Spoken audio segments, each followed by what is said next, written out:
What is the crack, everyone? It is Nathan here, aka the Rambling Kern, and head instructor of Kern School of Combat. So, I was recently chatting to a friend of mine, Ernest, aka Coyote Child. I will link his website and Instagram in the description. So Ernest is a good friend, student, and a authority on Native American weapons, and a fantastic bowier and weaponsmith himself. So really highly recommend checking out his stuff. Incredible stuff. But anyway, we were just discussing archery in Ireland and how and why certain things happen here. And one thing that we both kind of agreed upon, which I think kind of gets missed in a lot of discussions about archery around the world, is something that I've kind of mentioned previously in videos, that the terrain that you are in very much governs the warfare that you partake in. And to a big degree, the terrain also dictates what materials you have available to you. So in Ireland, we don't have particularly good wood for bows. We do for certain types of bows, but not up to very heavy war bow poundage. And that is very evident through our bow finds throughout history. So in the Viking Age, we have some very interesting bows found. Most of these would have been kind of in the 70, 80, 90 pound range. So very much kind of hunting bow, but not what we would view as a later medieval war bow in the 100+ pound range.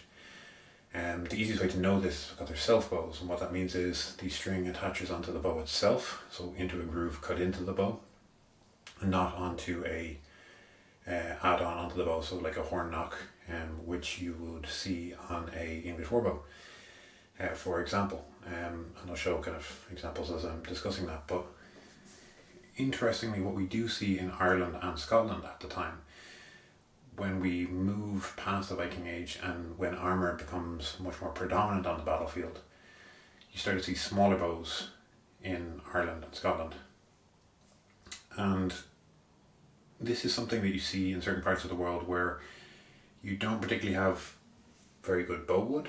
Now, the interesting thing about England, just as an aside, they would obviously have the same sort of quality wood that we do, but they do have access and a culture and an economy during the medieval period based around war bows and making war bows. And even London had a tax on, I believe, Italian traders coming in to the city to trade would have to bring in yew staves for making war bows. So a really interesting kind of societal shift to base your economy around this weapon, essentially. Whereas in Ireland and Scotland, we see recurved short bows. So bows kind of sub 5 and 6 foot in length. Probably the most famous example of this is the one in Albert Durer's depiction of a gallowglass, and you can see him carrying it in his hand. The wood on this is clearly yew, although the artist has reversed the way the wood would be. And you can tell this from the sapwood and the heartwood, so basically the darker and lighter colour, but like I say, it's just been reversed. So you see these sort of bows appear quite regularly in Irish artwork in later periods. And I think a big reason for this is obviously due to the sort of access to materials that we would have had here. So we wouldn't have had the economy that England had around good bow materials. So we wouldn't have had access to yew coming in from mainland Europe. We would have only had access to yew here, which would have been in many ways suboptimal. So the reason why that is suboptimal is that when you have a bow, you want grain. So in other words, the way the wood grows to be as straight and as compact as possible.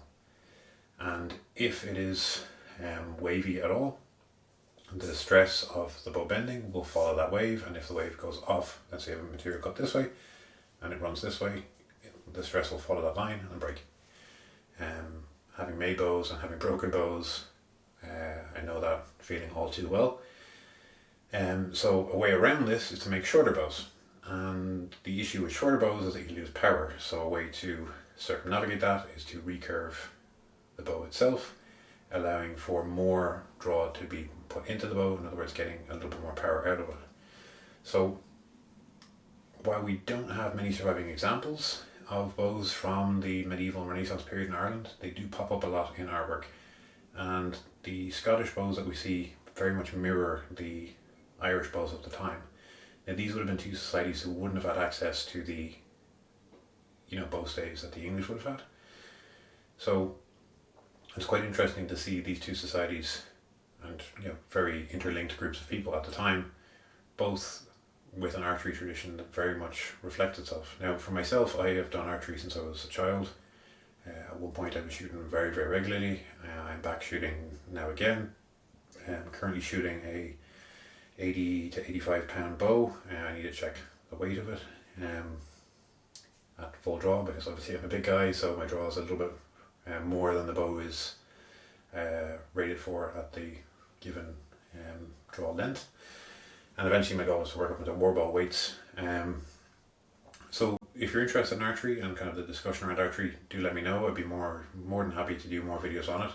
I know it's a topic that isn't very well covered in Ireland, especially in Irish history, and the aim of this channel is obviously to cover Irish martial history, and archery kind of is a big part of it. Even though it doesn't really get a lot of attention, there is a lot of finds of arrowheads and even some very, very interesting examples of bows that have been found in Ireland. So, and this is just kind of a brief look at why Irish bows went in the direction that they did, especially as the period progresses. So in the Viking Age you tend to see longer, bigger bows, and these get shorter and shorter.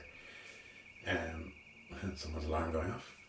But I think that's a good point to leave it there. So once again, thank you for watching. If you're interested in more videos on archery, please do let me know. Please give us an old like and subscribe. The channel is very close to hitting 1,000 subscribers, which would be a huge goal, and I really do appreciate everyone's support so far. And if you're interested in more videos on and about archery, please do let me know. I actually plan on doing a few tests in the coming months as well, so please stay tuned for that. And once again, thank you, and so on.